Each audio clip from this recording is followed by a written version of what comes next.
して上をめがけて、ああこの花火を夜空に打ち上げよう。たくさんの思い出も明日の夢も、ああこの花火を夜空いっぱい広げよう。目に見えないものをつかめる時まで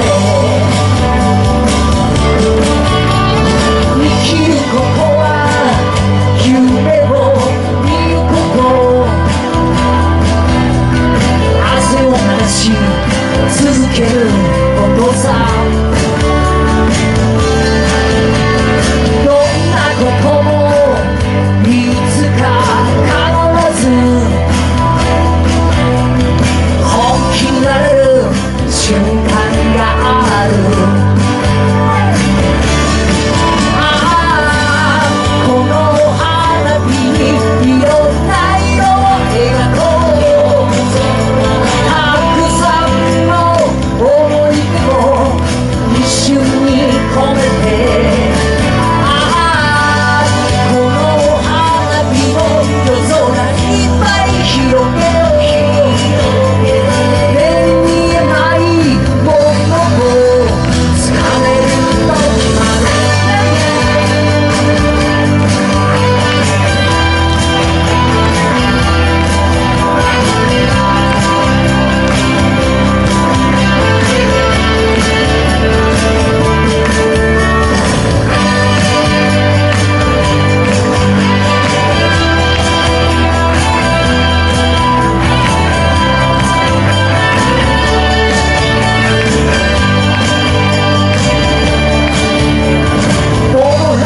日々を追いかけ回すのはよそう。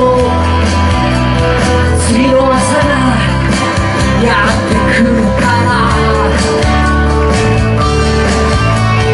どうしても立ち上がれないダメな時は自分だと笑い飛ばせばいい。